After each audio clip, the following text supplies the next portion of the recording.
Good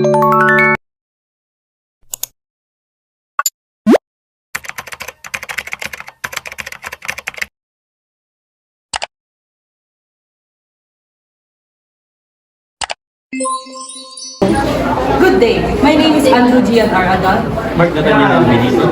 And today we are going to be critiquing a controversial And reimagining a controversial advertisement. Let's get started.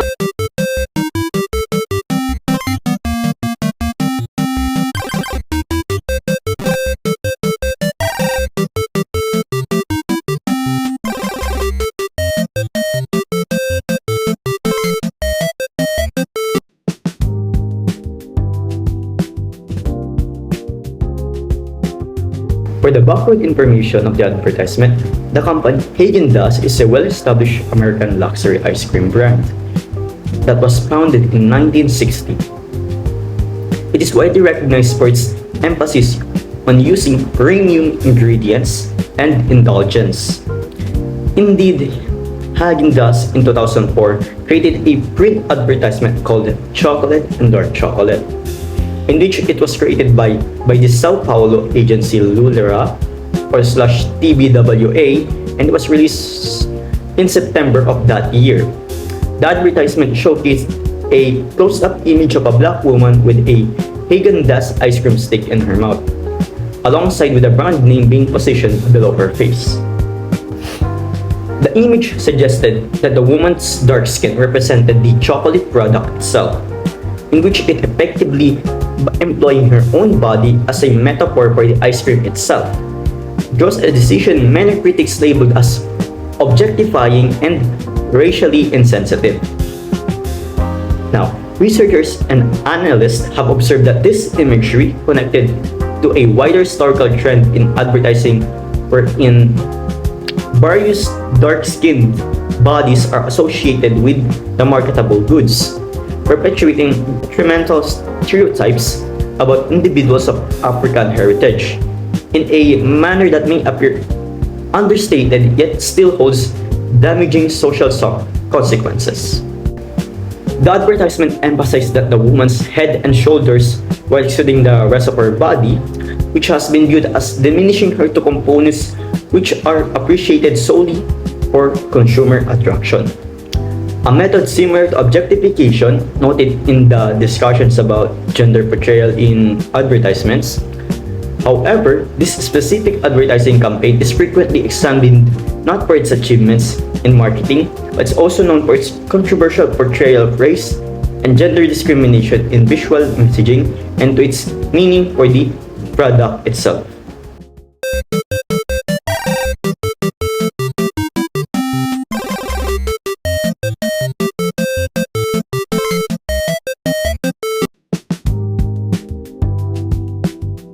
The Häagen-Dazs ice cream bar advertisement became very controversial, primarily because it relies on a sexualized imagery to sell a food product that does not require such framing of the body itself. While sensual appeal is somewhat common in advertising, in which the subtle use of nudity primarily attracts people who are interested in such content.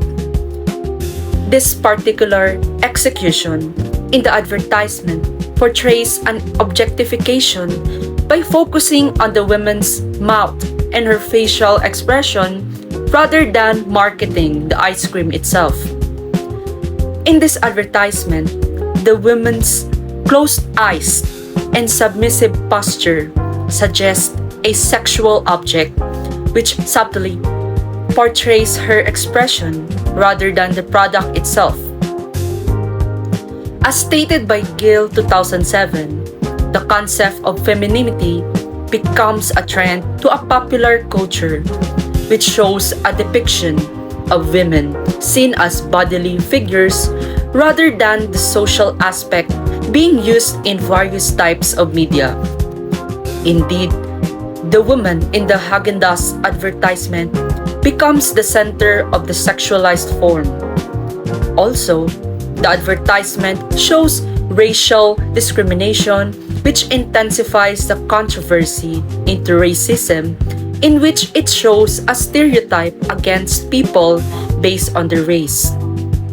The woman in the advertisement becomes the flavor of the ice cream itself, where it depicts racial discrimination for being a dark chocolate flavor. Indeed, it is unclear whether the company created a biased advertisement that is intentional or not. Our own opinion is that while the initial intent of the advertisement was likely just to convey a pleasurable feeling in tasting the ice cream, however, the lack of sensitivity to its visuals becomes controversial in advertising, which makes the result deeply flawed and exploitative. Nevertheless, the interpretation of the advertisement shows that it was intentionally portrayed racism because of the description, which stated chocolate and dark chocolate. Instead of emphasizing taste of its ice cream, its craftsmanship, or product quality, the advertisement distracts the viewers with imagery in which it shifts the attention away from the product itself. Moreover, the use of the woman's body as a symbol is quite disrespectful, most especially to the young viewers. Above all, the Haagen-Dazs advertisement vividly sparked controversy, yet it also drew a negative impact, especially to the brand's reputation, by explicitly promoting gender and racial stereotypes rather than promoting the essence of the product itself, which is the ice cream.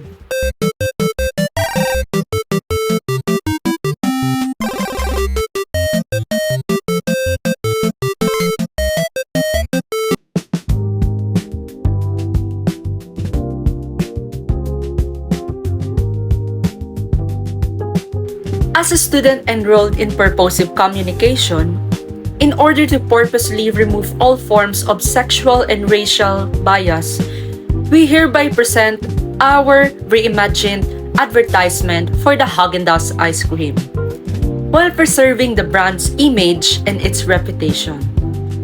Instead of casting the close-up of a brown-skinned woman, the reimagined advertisement only shows the actual product itself.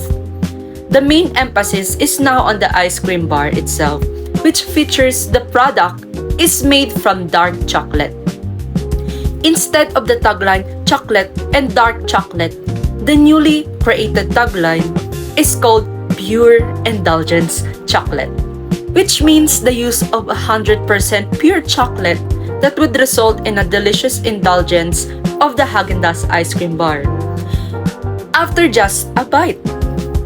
The redesigned version introduced a different type of pleasure, which is the use of sense of taste for food rather than the biased version, which becomes an avenue for various discrimination. We used Canva Premium as a medium for editing and removing the background of such products, particularly the ice cream brand, alongside the use of elements such as the chocolate backdrop and the font itself.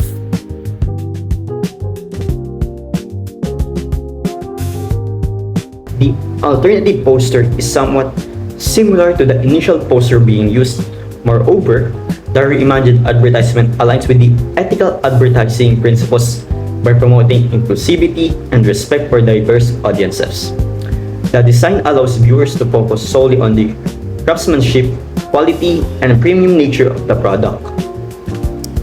The visual elements such as the rich chocolate tones and the clean composition reinforce Haagen-Dazs' image as a luxurious and sophisticated brand. Ultimately, the redesigned ad demonstrates how purposeful communication can convey indulgence effectively while remaining culturally sensitive and socially responsible.